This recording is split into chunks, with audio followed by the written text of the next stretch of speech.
Bapak Wakil Kepala Sekolah SMA Negeri 2 Makassar, yang kami hormati Bapak Ibu Guru SMA Negeri 2 Makassar. Alhamdulillah puji syukur kita panjatkan kepada Allah Subhanahu wa Ta'ala karena berkat rahmat dan hidayahnya sehingga kita bisa berkumpul di tempat ini guna menghadiri acara diseminasi budaya positif calon guru penggerak angkatan ke-7 dan dirangkaikan dengan seminar penelitian tindakan kelas PTK dan Idamja. Salam dan salawat tak lupa juga kita kirimkan kepada Nabiullah Muhammad SAW, Nabi yang telah membawa kita dari alam kegelapan menuju alam yang terang benderang. Bapak Ibu sekalian, adapun susunan acara kita pada siang hari ini yang pertama pembukaan, marilah kita membuka acara ini dengan sama-sama membaca basmalah. Acara yang kedua yaitu sambutan oleh Bapak Kepala Sekolah SMA Negeri 2 Makassar oleh Bapak Haji Safruddin M. SPD MPD. Kepada Bapak, silakan.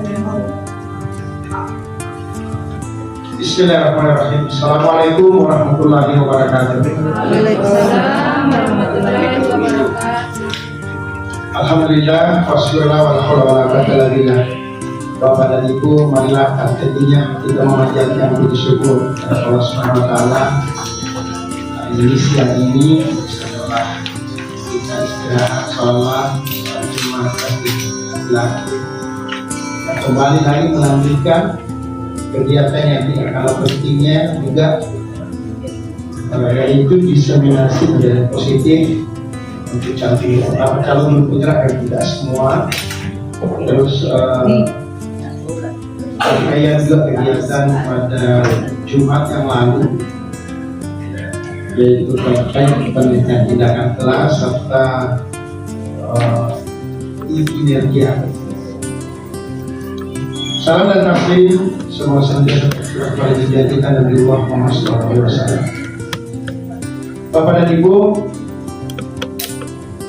untuk kegiatan diseminasinya saya kira suatu hal yang positif dilaksanakan.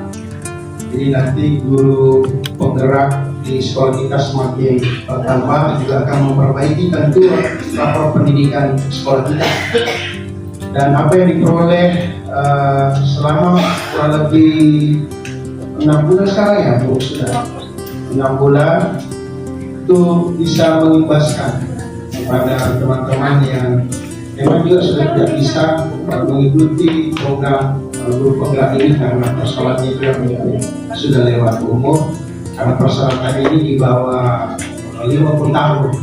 Ya, kalau sudah logika mati lolos 50 tahun sudah tidak bisa lagi ikut itu program ini. Tapi alhamdulillah mudah-mudahan sudah selesai, angkatan 5 sudah selesai.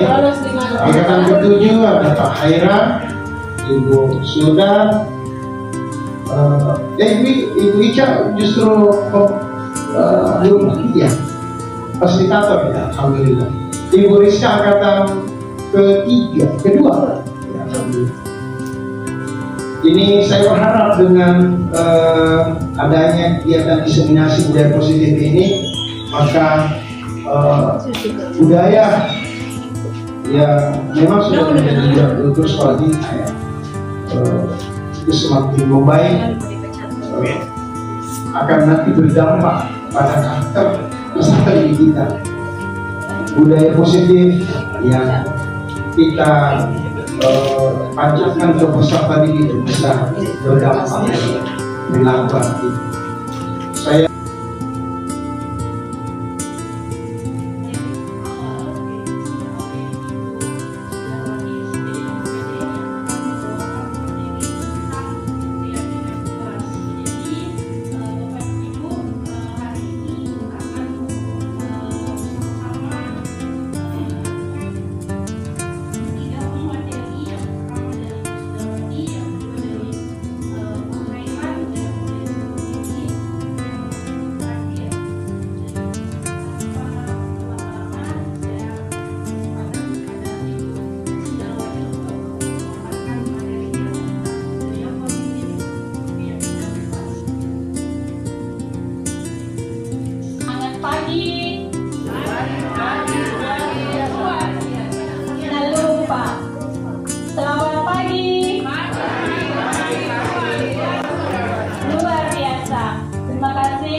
untuk kita siang hari ini menjelang sore.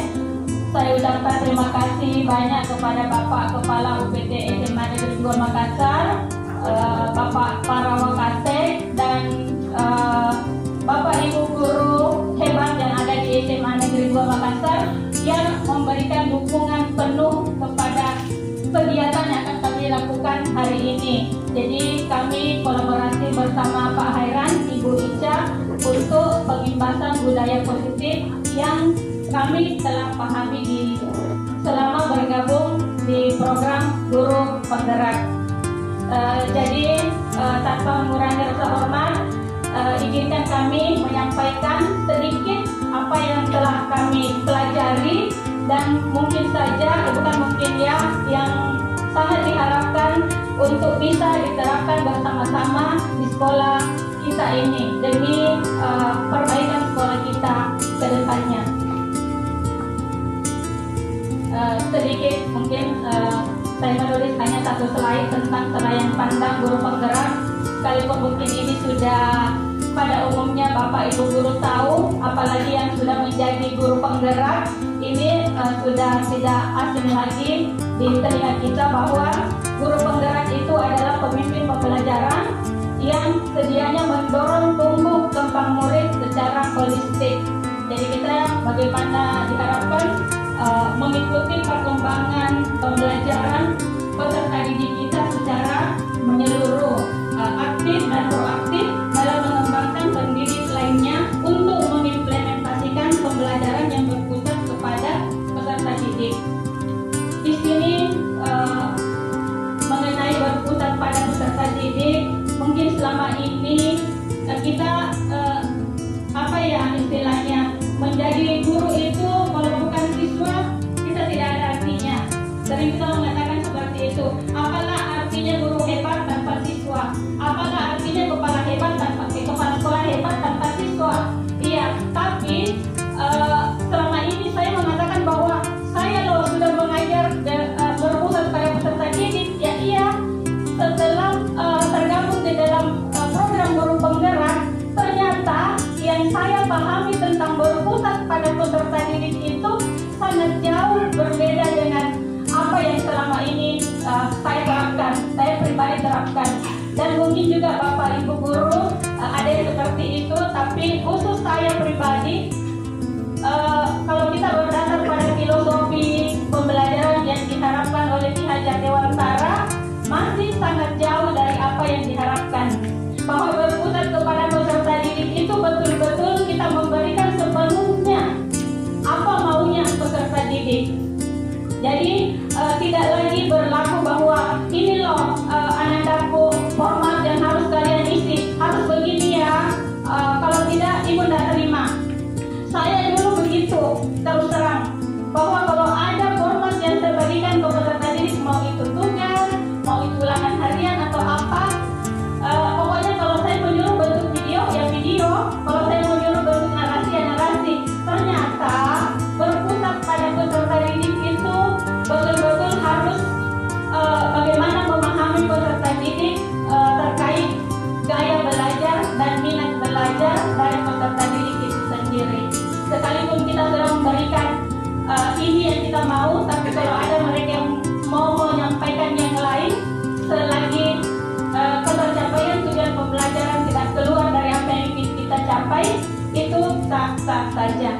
Itu mungkin sekedar selain pandang tentang guru penggerak. Kita lanjut. Jadi berikut ada beberapa materi yang akan kami sampaikan pada budaya positif. Ini terlihat banyak ya Bapak Ibu, ada 5. Ya, tapi tenang saja, saya tidak akan menyampaikan kelima-limanya. Hanya mau berbagi materi dengan Ibu Ica dan Pak Hairan. Mungkin yang pertama adalah kebutuhan dasar manusia. Kalau kita lihat ini kebutuhan dasar manusia, apa yang terbesit dalam pikiran tak Bapak Ibu? Makanan, ya. Makanan itu apa istilahnya?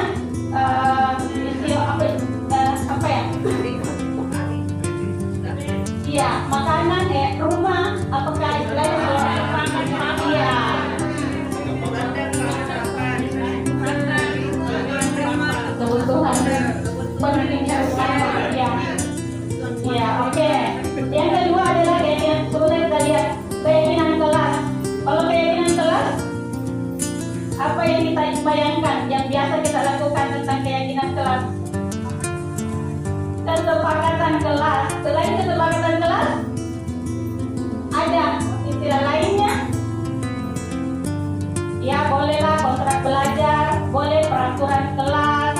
Ya, tapi di sini kita mengubah menjadi keyakinan kelas. Yang ketiga, teori motivasi, hukuman, dan penghargaan. Kemudian restitusi, 5 posisi kontrol, dan yang terakhir segitiga restitusi. Itu poin yang ada di dalam budaya positif yang diharapkan bisa terbangun di sekolah kita ini. Baik, kita lanjut. Masuk ke budaya positif. Budaya itu yang kita kenal adalah kebiasaan-kebiasaan, sedangkan positif itu adalah hal-hal baik. Jadi intinya bagaimana hal-hal baik itu, kebiasaan-kebiasaan baik itu bisa dilakukan oleh kita di sekolah, demikian pula dengan terutama dengan peserta didik kita. Bagaimana melakukan hal-hal positif. Di sini saya memberikan pengertian mengenai budaya positif, yaitu nilai-nilai, keyakinan-keyakinan, dan kebiasaan-kebiasaan di sekolah yang berpihak pada murid agar mereka dapat berkembang menjadi pribadi yang lebih sopan dan bertanggung jawab. Ya, jadi intinya di sini kalau mereka yakin, berarti mereka melakukan. Kalau dia tidak yakin, berarti dia tidak lakukan.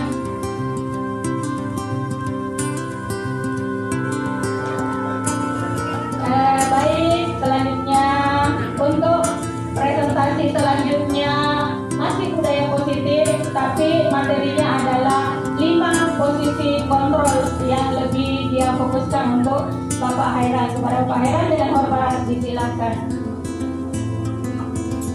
Bapak Ibu sekalian untuk melakukan diseminasi terkait dengan pengimbasan budaya positif di sekolah khususnya di SMA Negeri 2 Makassar. Jadi saya berdiri di hadapan Bapak Ibu bukan sebagai guru buat Bapak Ibu, tapi saya hanya ingin sekedar sharing apa yang kami peroleh dalam proses pendidikan guru penggerak khususnya di Angkatan 7 Kota Makassar. Jadi terkait dengan apa yang sudah disampaikan oleh Ibu Sudah, bahwa materi terkait dengan keyakinan kelas, kemudian teori motivasi, hukuman dan penghargaan itu saling erat kaitannya dengan apa yang akan saya bahas pada hari ini, yaitu tentang restitusi 5 posisi kontrol. Jadi adapun tujuan dari apa yang saya mau sampaikan hari ini adalah dapat melakukan refleksi atas praktik disiplin yang dijalankan selama ini dan dampaknya untuk murid-murid Bapak Ibu sekalian. Kemudian yang kedua adalah dapat menerapkan disiplin restitusi di posisi manajer, minimal pemantau agar dapat menghasilkan murid yang bertanggung jawab, mandiri dan merdeka. Kemudian yang ketiga adalah dapat menganalisis secara kritis, reflektif dan terbuka atas penemuan diri yang didapatkan dari mempelajari 5 posisi kontrol. Nah, sebelum kita bahas lebih banyak terkait dengan restitusi 5 posisi kontrol, ada pertanyaan pemantik buat Bapak Ibu sekalian, dan 2 kasus yang saya hadapkan ke Bapak Ibu sangat erat kaitannya dengan apa yang kita alami di sekolah. Yang pertama, kita ambil kasus terkait dengan penggunaan kata-kata kasar, kemudian ejekan perundungan. Kasus yang pertama itu Tisa dan Hana dipanggil masuk ke ruangan Ibu Dewi selaku kepala sekolah SMA Makmur. Ibu Dewi baru saja mendapatkan pengaduan dari Ibunda Tisa bahwa Hana menggunakan kata-kata kasar dan merendahkan bisa di sosial media.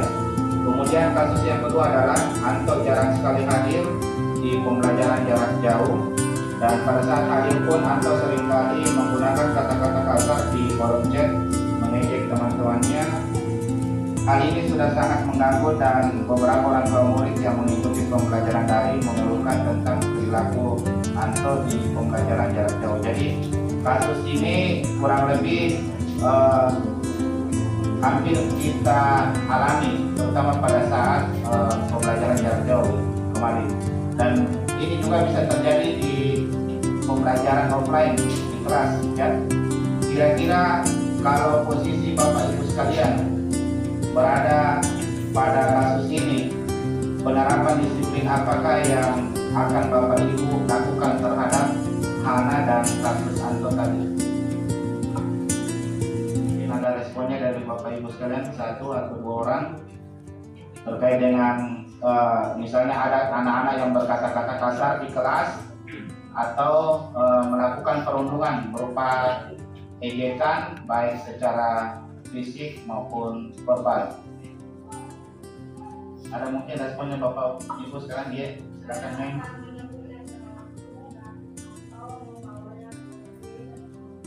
Ya, menegur atau mungkin mengirimkan ke ruang BK.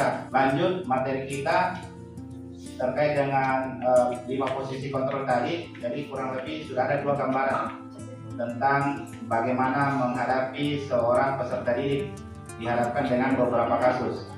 Jadi menurut Diana Gosen terkait dengan pendekatan restitusi 5 posisi kontrol, jadi berdasarkan teori kontrol Dr. William Dasar, Gosen menyimpulkan ada 5 posisi kontrol. Kira disimpulkan oleh Gosen tadi ada 5 posisi kontrol. Ini yang biasa kita lakukan Bapak Ibu sebagai penghukum, kemudian pembuat rasa bersalah, kemudian sebagai teman, pemantau, dan manajer. Dan kita diharapkan sebenarnya sudah ada di posisi pemantau minimal dan maksimal sudah ada di posisi manajer. Karena 2 hal tersebut menjadi bagian positif dari penegakan budaya positif di sekolah. Ya, sebelumnya saya berterima kasih kepada Bapak Kepala Sekolah dan Pak Wakil Kepala Sekolah SDM yang sudah memberikan kami bertiga kesempatan untuk memaparkan tentang materi kita tentang budaya positif. Jadi Bapak Ibu sekalian, saya berdiri sini bukan untuk menggurui Bapak Ibu sekalian, tapi ini juga adalah sebagian tugas kami di Guru Penggerak sebagai memberikan apa yang kami dapatkan di Guru Penggerak ini bisa dibagikan juga kepada Bapak Ibu sekalian. Jadi Bapak Ibu, saya berdiri tadi kita sudah menerima materi tentang keyakinan kelas dan posisi kontrol. Nah, ini adalah lanjutan dari ketika Bapak Ibu sudah menghadapi masalah-masalah yang terjadi di kasus-kasus yang telah diputarkan oleh Pak Hairan tadi. Nah, di segitiga restitusi ini Bapak Ibu tadi sudah dijelaskan sedikit pengertian dari segitiga restitusi. Adalah proses menciptakan kondisi bagi murid untuk memperbaiki kesalahan mereka sehingga mereka bisa kembali pada kelompok mereka dengan karakter yang lebih kuat. Nah, di sini segitiga restitusi ini Bapak Ibu juga adalah suatu proses dialog yang dijalankan oleh guru atau orang tua agar dapat menghasilkan murid yang mandiri dan bertanggung jawab. Nah, tadi ada pertanyaan terakhir dari Pak Heran. Kalau Bapak Ibu mau mendapatkan posisi seperti ini, apa yang harus dilakukan? Terus jawaban dari Bapak Ibu mengatakan, ya dilihat dulu dari kondisinya. Apakah kita menjadi posisi penghukum atau posisi sebagai teman atau posisi sebagai pemantau atau manajer. Nah, di budaya positif kita harus ada di posisi pemantau dan manajer. Jadi Bapak Ibu kalau berada di posisi ini lagi nantinya Bapak Ibu, ya inilah tahapan-tahapan yang harus kita lakukan. Dan jangan mengatakan bahwa kasus-kasus yang terjadi di sekolah ini hanya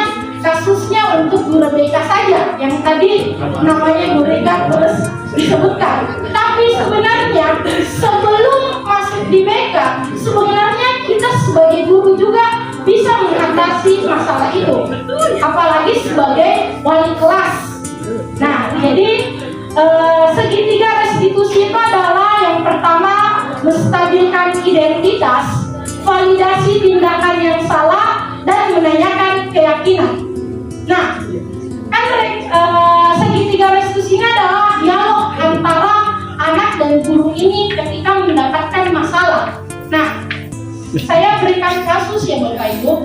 Setelah kita kemarin rapat bersama kepala sekolah, mengatakan berilah suasana yang baru di kelas, sehingga saya masuk ke kelas anak wali saya. Saya merubah posisi duduknya anak wali saya dari posisi yang biasanya menjadi posisi U. Nah, pas di posisi U ini, nah saya mendapatkan sebuah kasus, yaitu kasusnya Manda adalah siswa kelas 10. Pada saat pembagian tempat duduk di kelas, Manda mendapatkan kursi yang paling belakang. Manda tidak menerima, sehingga setelah pembelajaran Manda langsung mengusir Anggun dari posisi dan kursinya dan membentak Anggun dengan kasar agar Anggun ingin pindah ke bangku Manda di belakang. Manda telah melanggar keyakinan kelas untuk saling menghargai satu sama lain. Nah, Bapak Ibu, kalau Bapak Ibu mendapatkan kasus seperti ini, ya ini saya mau minta pendapatnya Bapak Ibu secara dirinya dulu sebelum mendapatkan tadi materi-materi tentang posisi kontrol sebagai teman atau sebagai manajer. Kira-kira kalau Bapak Ibu menemukan kasus seperti Manda, apa kata atau apa dialog yang pertama kali Bapak Ibu akan ungkapkan? Kira-kira apa kalau mendapatkan kasus seperti ini? Jadi Manda ini langsung datang ke bangkunya Anggun. Anggun, saya tidak menerima, pokoknya kau harus pindah ke belakang, kau harus, saya yang paling depan, saya mau duduk di depan.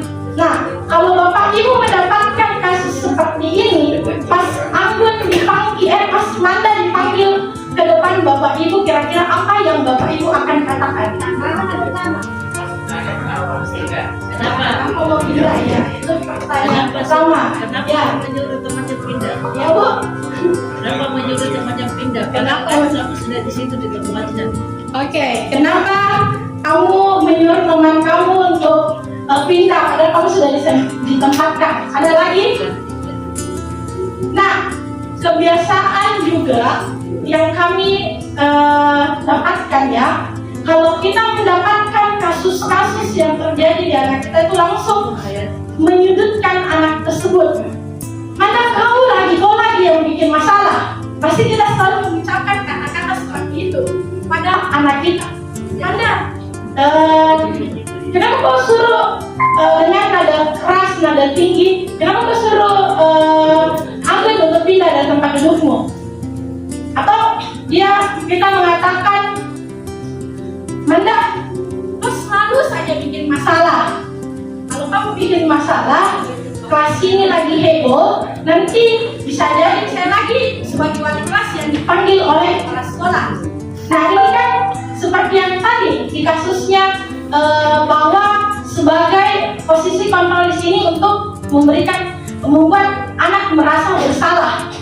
Nah, ini sering terjadi di antara kita tanpa langsung karena emosi, karena dari diri kita langsung emosi, sehingga kata-kata seperti inilah yang sering terucap kalau kita mendapatkan masalah seperti ini. Jadi Bapak Ibu, di segitiga restitusi ini Bapak Ibu kita diajarkan untuk bagaimana cara menghadapi anak agar kita sebagai manajerial. Nah, lanjut. Nah, yang pertama di segitiga restitusi itu adalah menstabilkan identitas. Jadi bagian dasar dari segitiga ini bertujuan untuk mengubah identitas anak dari orang yang gagal melakukan kesalahan menjadi orang yang sukses. Nah, anak yang melanggar peraturan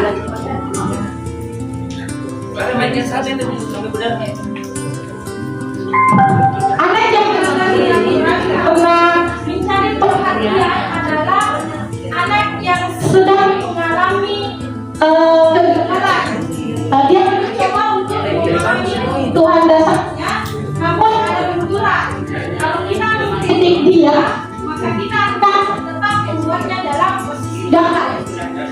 Bapak Ibu, di restitusi ini kita diajarkan untuk bagaimana menghadapi anak dengan tutur kata yang membuat anak ini tidak merasa gagal. Karena di sini anak yang melanggar peraturan karena sedang mencari perhatian adalah anak yang sedang mengalami kegagalan. Terus kalau kita kasih lagi dengan kata-kata yang negatif, otomatis anak ini akan semakin dalam posisi gagal. Nah, jadi itu menstabilkan identitas. Lanjut. Itu dulu saya bagus. Nah, berbuat salah itu tidak apa-apa. Nah, ini Bapak Ibu, ketika Bapak Ibu nanti mendapatkan kasus seperti itu, nah ada kata-kata yang bisa Bapak Ibu menjadi pemantik untuk Bapak Ibu ungkapkan, yaitu berbuat salah itu tidak apa-apa. Tidak ada manusia yang sempurna. Saya juga pernah melakukan kesalahan seperti itu. Nah, jadi kita memberikan dulu kata-kata yang membuat anak ini tidak merasa dipojokkan seperti itu. Terus kita bisa menyelesaikan ini. Bapak Ibu tidak tertarik mencari siapa yang salah, tapi ingin mencari solusi. Nah, selama ini kalau kita membuat anak-anak ini merasa bersalah atau ada kesalahannya, pasti kita langsung memberikannya hukuman. Tidak meyakinkan anaknya untuk mencari bagaimana solusi untuk menghadapi masalah ini. Ya, jadi ini yang kita rasakan, sehingga restitusi ini sangat baik untuk kita terapkan. Karena kamu merasa begitu, apakah kamu sedang meyakini teman yang baik buat dirimu? Jadi kita juga akan menanyakan, kalau kamu membentak-bentak temanmu, apakah itu adalah hal yang baik untuk dirimu? Nah, ini kita bertanya kepada anak tersebut kalau kita sedang mengatasi anak seperti ini. Jadi kalau kita melaksanakan restitusi ini Bapak Ibu, saya yakin dan percaya kita akan sangat membantu BK dalam mengatasi masalah-masalah yang terjadi di lingkungan sekolah ini. Oke, kita lanjut. Kalau kita mengatakan kalimat-kalimat di atas, akan sangat sulit, bahkan hampir tidak mungkin buat anak untuk tetap membangkang. Kalau seorang merasa sedih dan emosi, mereka tidak bisa mengakses bagian otak. Saat itulah ketika kita menstabilkan identitas anak sebelum terjadi hal-hal yang bisa membuat keadaan, kita sebaiknya membantu anak tenang dan kembali ke suasana hati di mana proses belajar dan menyelesaikan masalah itu dilakukan. Jadi kalau Bapak Ibu menghadapi sebuah anak yang lagi emosi atau apa, nah seperti kita lah, kalau kita ada konflik dengan teman kita atau konflik dengan keluarga kita, pasti kalau lagi emosinya kita tidak bisa memberikan menyelesaikan masalah dengan baik. Sehingga kalau terjadi masalah tersebut, mungkin kita akan menstabilkan dulu kondisi anak ini. Nah, tidak langsung menghakimi, langsung memarah-marah dan sebagainya, seperti itu. Lanjut, validasi tindakan yang salah. Nah, kalimat-kalimat ini mungkin terdengar asing buat Bapak Ibu guru. Namun, bila dikatakan dengan nada tanpa menghakimi, akan memvalidasi kebutuhan mereka. Padahal kamu bisa melakukan hal lebih buruk dari ini ya. Nah, jadi ini validasi tindakan Bapak Ibu. Kita melihat apa perilaku yang dibuat oleh orang ini. Contoh tadi kasusnya Manda, dia membentak-bentak. Jadi kita menanyakan, selain membentak-bentak, apa yang kamu lakukan lagi? Apakah ada kegiatan, kontak fisik? Nah, jika dia tidak mengatakan, tidak Bu, saya hanya membentak,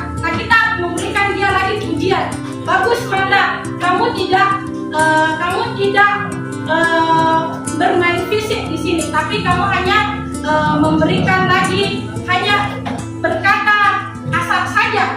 Nah ini kata-kata seperti ini yang dibutuhkan oleh anak agar merasa tidak disalahkan.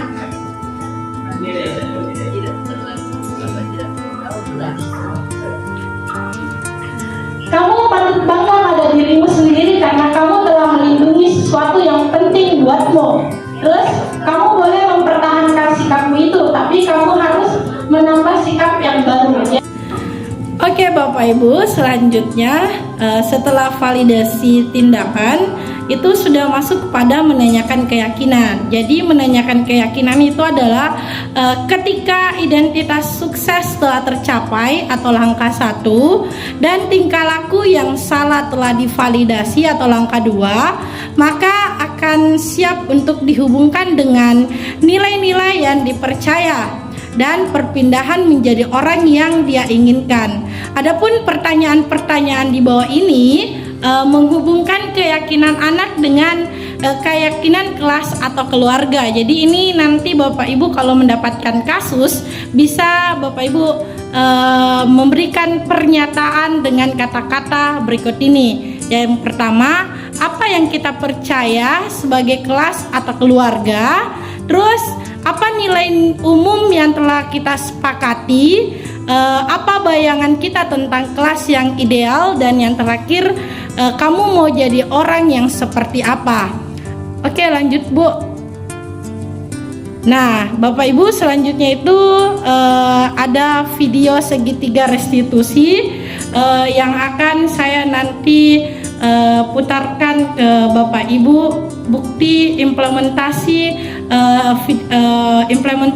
yang telah saya sudah kerjakan di dalam kelas sebagai bentuk video saya di segitiga restitusi.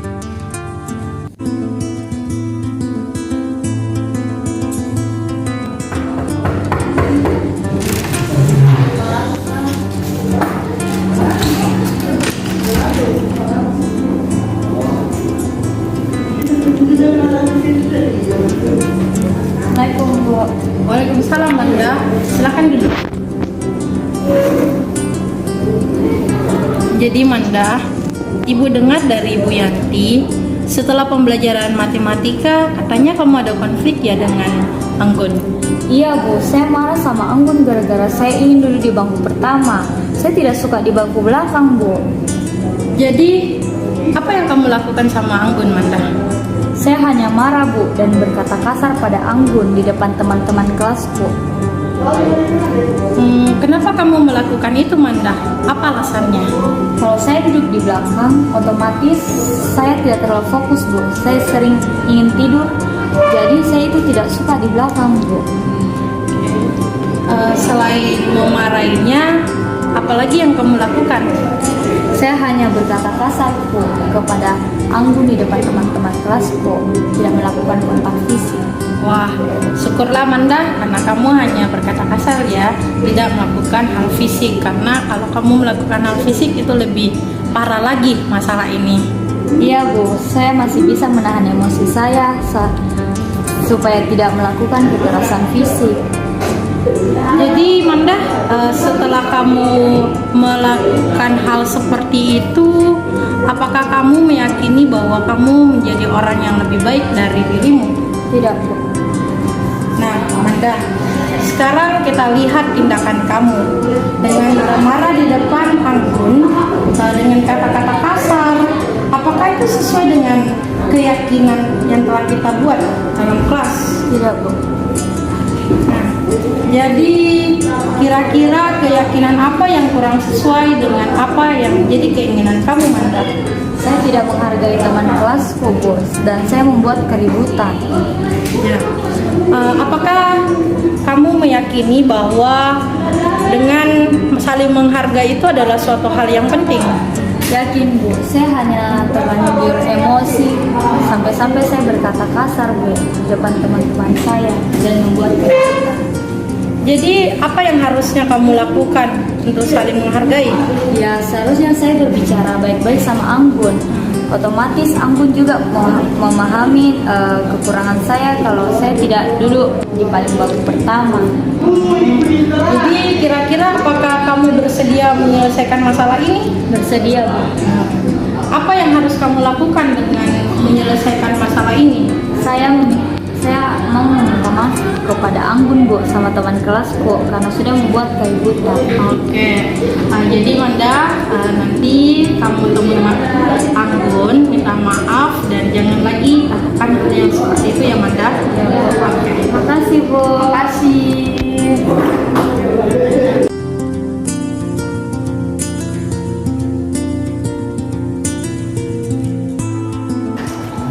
Assalamualaikum. Waalaikumsalam, Ibu Ica.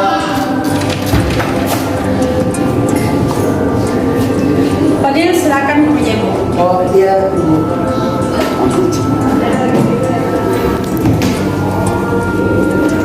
Iya Bu, jadi apa ini dipanggilkan Kak ke meja Kak? Jadi begini Fadil, tadi Ibu lihat kamu di kantin, terus kamu ada konflik ya dengan adik kelas. Iya Bu, maaf saya sudah melakukan pembulian dengan adik kelas Ibu. Kenapa kamu melakukan hal itu, Nak? Iya Bu, karena saya sudah merasa kelas 12, jadi saya sudah merasa berkuasa di sekolah ini Bu. Ya, betul sekali ya Fadil, kamu sudah kelas 12, tapi apa yang kamu lakukan itu, apa saja yang kamu lakukan dengan adik kelasmu? Saya hanya membentaknya Bu, menyuruhnya untuk tidak belanja lagi di kantin kelas 12. Jika dia mau belanja di kantin kelas 12, dia harus mentraktir saya Bu. Apa yang kamu lakukan selain itu Fadil? Tidak Bu, saya hanya membentaknya, tidak melakukan pelanggaran fisik Ibu. Betul sekali ya Fadil, untung saja kamu hanya melakukan hal seperti itu, tidak melakukan hal fisik dengan adik kamu. Jadi hanya berupa bulian verbal saja ya. Iya Bu, saya juga masih mengontrol emosi saya Bu. Saya juga tidak mengambil uang adik kelas itu, saya hanya mengancamnya Bu. Cuma sekedar mengancam saja, tapi nyatanya tidak mengambil uangnya. Ya. Jadi setelah kamu melakukan pembulian dengan adik kelasmu, apakah ini sesuai dengan keyakinan sekolah? Tidak Bu, jadi saya minta maaf. Saya juga sudah capek melakukan pembulian Bu, dan melakukan senioritas di sekolah ini. Jadi saya mau menjadi siswa yang baik-baik saja Bu. Jadi keyakinan sekolah apa yang kurang sesuai dengan keinginanmu Fadil? Saya tidak menyayangi adik kelas Bu. Ya oke, jadi apakah menghargai adik kelas itu suatu hal yang penting buat kamu? Iya Bu, menurut saya sekarang, saya meyakini kalau saling menghargai itu sangat penting. Mungkin saya melakukan hal itu karena saya emosi dan ingin berkuasa Bu. Jadi apa yang kamu lakukan saat kamu emosi Fadil? Saya harus lebih mengontrol diri saya Bu, dan belajar lebih sabar, berusaha menghargai adik kelas dan menyayangi adik kelas itu Bu. Jadi kira-kira Fadil, apakah kamu bersedia untuk memperbaiki masalah ini? Saya bersedia Bu, karena itu memang kesalahan saya. Apa yang harus kamu lakukan untuk menjadi pribadi yang lebih baik lagi ke depannya? Saya akan menjadi senior yang menyayangi dan menghargai adik kelas Bu, dan berjanji tidak melakukan pembulian lagi Bu. Bagaimana perasaanmu kalau kamu melakukan hal seperti itu? Ya pastinya lebih tentram Ibu, karena kita bisa bersahabat atau bergaul dengan orang-orang lain. Oke, baiklah Fadil, marilah kita sama-sama ya untuk memperbaiki kesalahan kamu seperti itu ya. Iya Bu, saya akan meminta maaf kepada adik kelas itu dan berjanji pada diri saya untuk tidak melakukan hal itu lagi Bu. Oke, mantap Fadil, jangan lagi melakukan pembulian dengan adik kelasmu ya. Iya Bu, terima kasih juga karena telah memberi saya nasihat Bu. Kalau begitu saya kembali ke bangku saya Bu. Oke. Assalamualaikum warahmatullahi wabarakatuh. Saya Manda. Saya siswa dari Bu Ica. Perasaan saya setelah mendapatkan bimbingan dari Bu Ica, saya merasa sangat senang dan lega.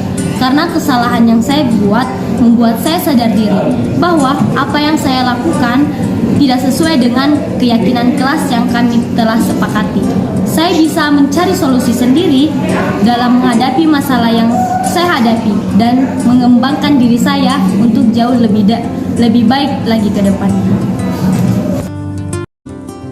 Oke Bapak Ibu, setelah tadi kita menonton video segitiga restitusi yang telah saya buat, adapun kesimpulan dari materi ini yaitu Restitusi fokus pada solusi. Jadi anak-anak menemukan sendiri apa yang harus dia lakukan untuk memperbaiki kesalahan yang mereka sudah kerjakan, dan restitusi mengembalikan murid yang berbuat salah pada kelompoknya. Jadi mereka sendirilah yang meminta maaf dan dicari apa saja yang akan dia tindak lanjutnya dari setelah dia melakukan kesalahan seperti itu. Jadi Bapak Ibu, mungkin itu sedikit materi yang saya bawakan. Semoga ini bisa bermanfaat untuk kita semua. Sekian, wassalamualaikum warahmatullahi wabarakatuh.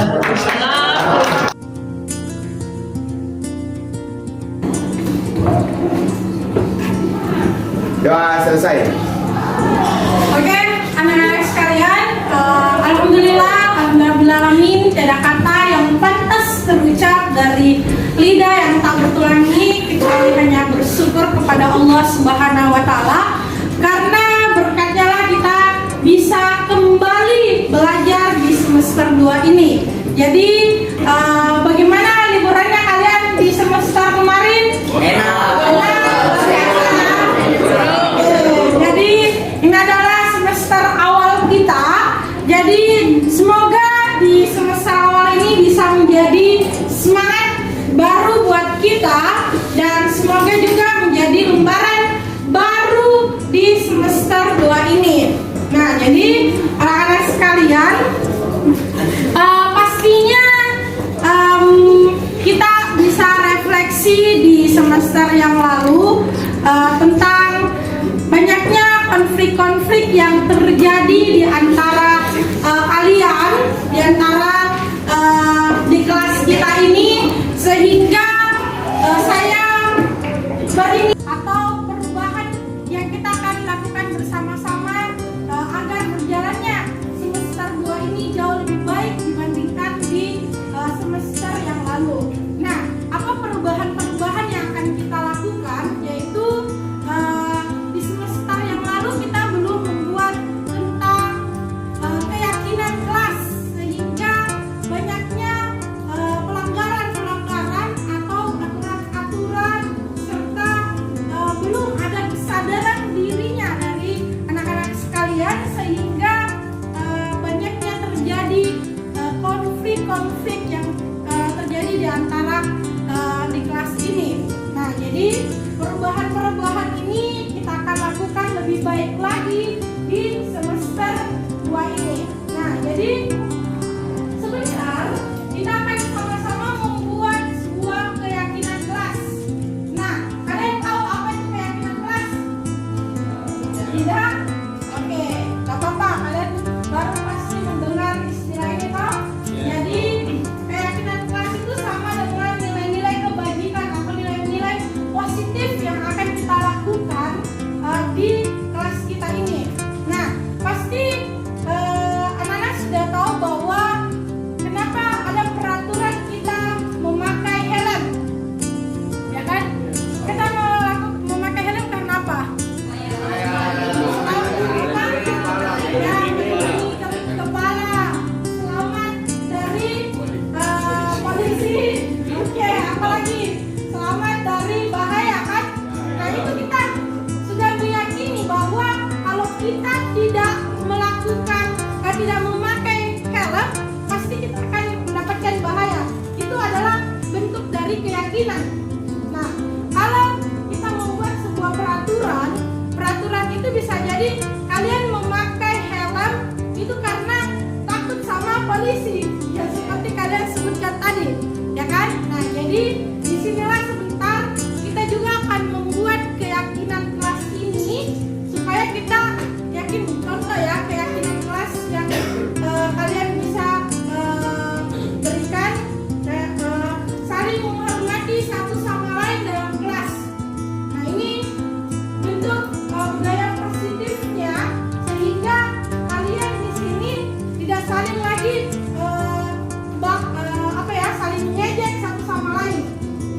jadi anak-anak sekalian sebentar saya akan berikan dulu sticky note kepada kalian semua. Nanti saya mau lihat lagi apa-apa saja yang kalian tulis. Setelah itu nanti kita sepakati keyakinan-keyakinan apa saja yang bisa kita selenggarakan di semester ini. Oke, sudah paham sampai sini? Oke, saya bagikan ya. Nanti kalian bisa menuliskan kira-kira hal positif apa yang harus kalian lakukan di kelas kita.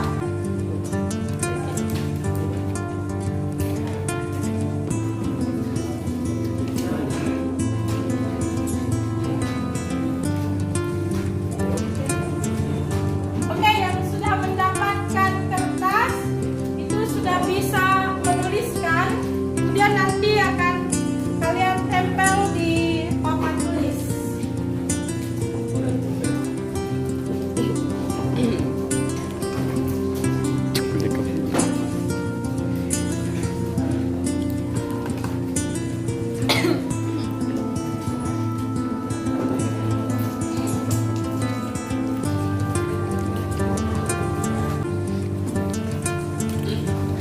Nah, kita sepakati saja satu orang satu keyakinan kelas ya. Jadi nanti bisa kita sharingkan kira-kira yang mana saja yang kita akan ambil.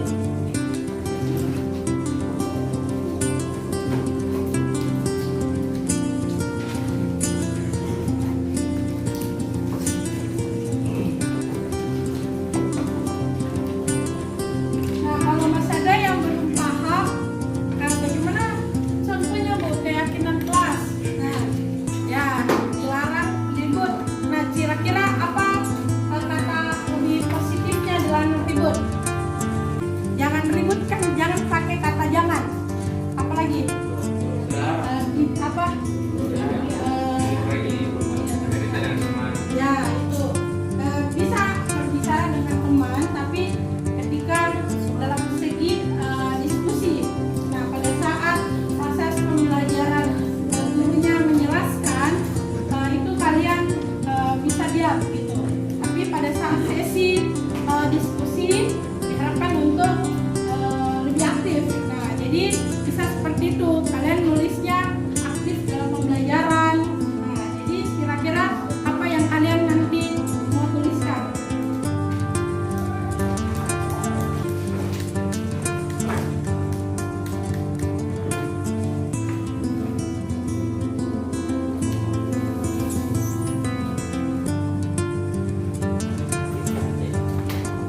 Oke, yang sudah menulis bisa langsung menempel di sini ya.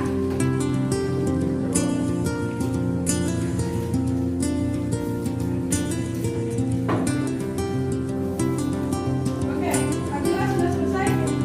Belum.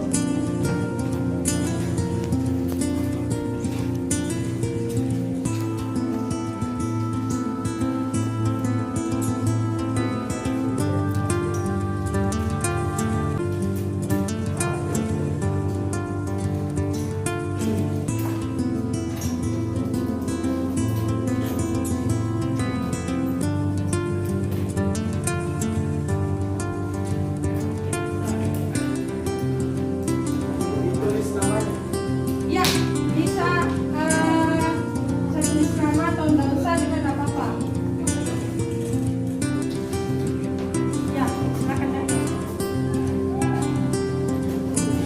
Bisa ditulis namanya atau kalian juga tidak tulis namanya nggak apa-apa, karena nanti inilah yang menjadi kesepakatan atau keyakinan kelas yang kita akan komitmen menjalankannya selama satu semester ini. Oke, jadi di sini sudah ditempel. Oke, luar biasa semuanya ya.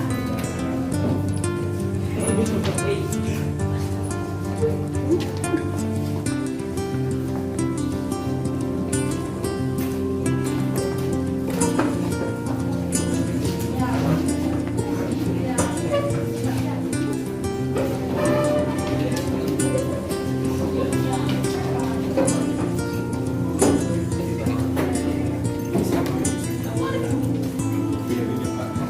Anak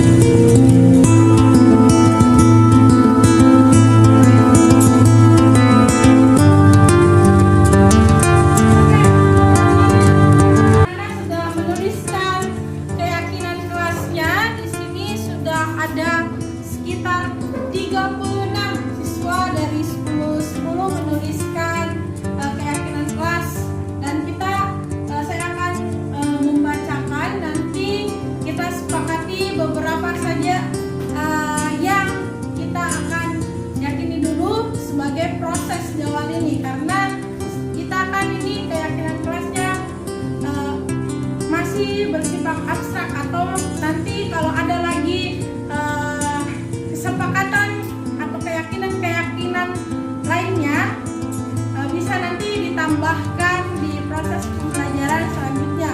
Jadi anak-anak masih bisa memberikan saran-saran di hari esok-esok kalau ada lagi yang kalian mau sarankan, mau ditambahkan dalam keyakinan kelas. Jadi di sini ada yang menuliskan menggunakan bahasa yang baik, sopan pada saat berbicara dengan guru dan teman kelas. Nah, bagaimana? Apakah ini kita pindahkan sebagai keyakinan kelas yang kita sepakati? Bisa? Ya, kita sepakati ya. Oke, jadi menggunakan bahasa yang baik ketika berinteraksi dengan guru dan teman-temannya. Nah, apalagi di sini lebih aktif lagi dalam kerja kelompok. Ya, bagaimana? Atas saling menghormati seperti yang lebih muda dan juga yang tua. Ini hampir sama ya dengan yang tadi. Jadi bisa kita cari lagi yang lain.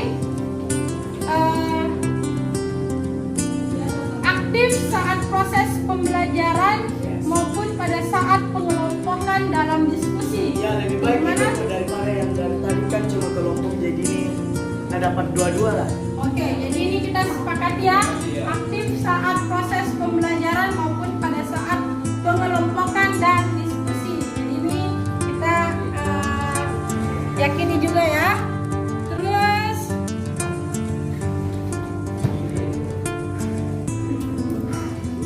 oke, mengecilkan volume HP pada saat pembelajaran dimulai.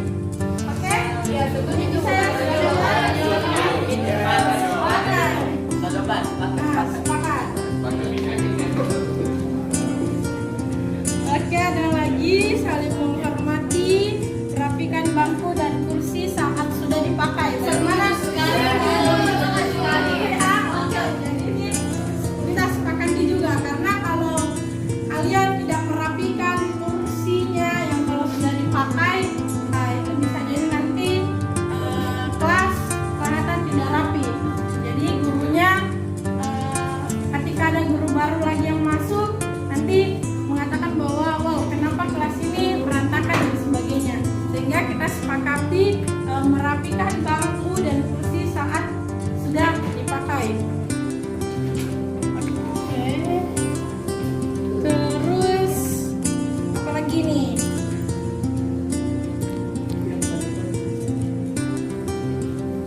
Nah, ini bagus. Ikut membantu kerjasama jika teman sedang kesusahan. Bagaimana? Nah, ini kolaborasi ini sangat sesuai dengan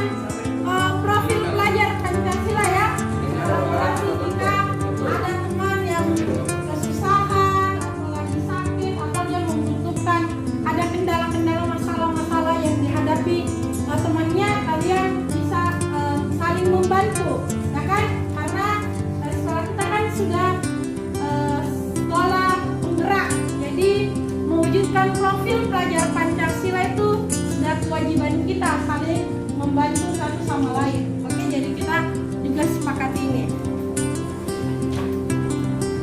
Oke, ada lagi.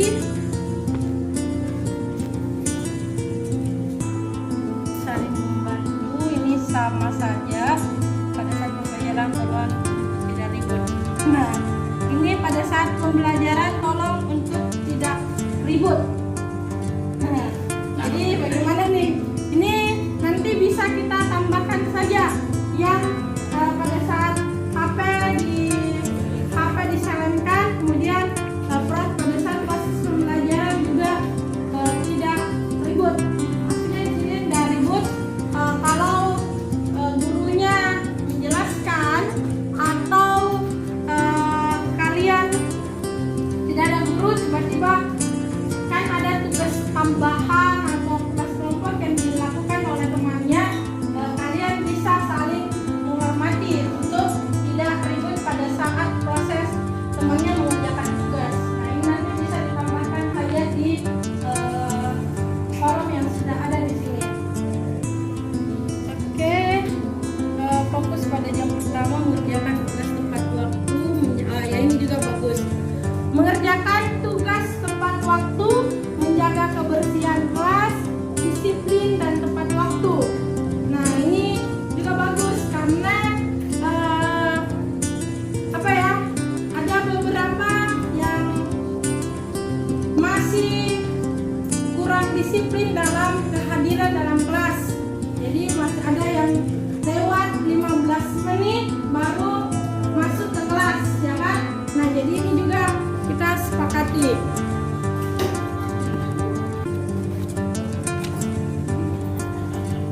Oke, jadi beberapa yang teman-teman kalian tulis ini hampir sama dengan keyakinan kelas yang kita sudah sepakati.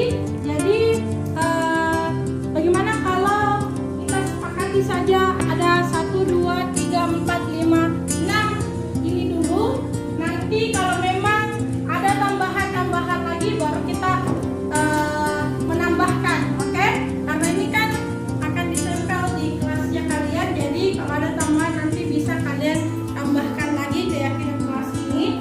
Oke, apakah kita sudah sepakati keyakinan ini?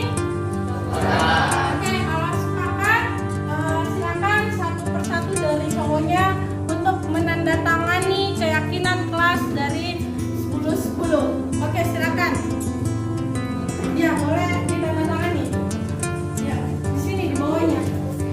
Oke, ya, oke. Oke, langsung silakan. Yang cowok-cowok dulu, silakan.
lebih lagi berdampak untuk perubahan atau budaya positif yang akan kita lakukan di kelas kita di kelas 10-10 ini. Jadi kita sudah sepakati bersama dan kita akan jalankan keyakinan kelas ini selama 1 semester kita dari bulan Januari ini sampai di bulan Juni ya. Kalau ada tambahan-tambahan bisa nanti kita tambahkan. Jadi untuk keyakinan kelas kita hari ini kita sudah cukupi sampai di sini.